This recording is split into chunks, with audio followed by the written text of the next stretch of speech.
Federal judge has ordered the Trump administration to reinstate agreements with refugee resettlement agencies. This could impact some of the local agencies that have had to cut staff. But as KSHP 41 News reporter Grant Stevens tells us, those workers have already started to kind of take things into their own hands. Grant, what are they doing? Well, yeah, one of the biggest things that those federal cuts have severed is a sense of connection.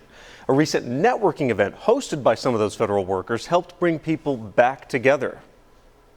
How's your family doing? Good. There's been a lot of confusion in this community, a lot of needs going unmet. We have employers here, we have people that came as refugees here, we have people that were laid off, so it's a really diverse crowd, and that's what we were aiming for. I went table to table. What is your biggest, your greatest need? Listening in to hear what that need is. We need job because we need money. So, are we thinking ahead? What were you doing for a living?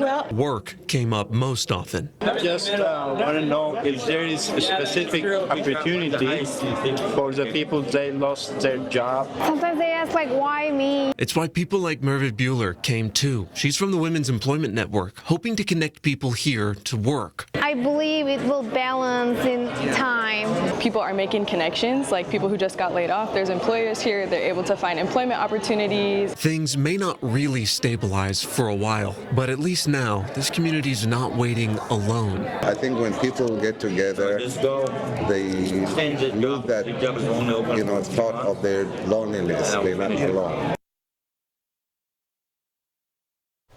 So just to give a little bit more perspective on this was only organized a few weeks ago, and already it's drawn a crowd of dozens of people. So the organizers expect, if nothing changes, that need gap will only widen, and events like these will continue to grow larger and larger as they still wait for answers. We were just talking about some of the, stories I've done with our resettlement agencies. Sometimes the refugees who come and use that resettlement agency then become employees to help other refugees because they understand what can be very difficult processes that they're still waiting on and backlogs and all of that. So that's lots of those conversations happening. And it is a very tight-knit community, so that sort of thing certainly happening, and those are the people that we saw there.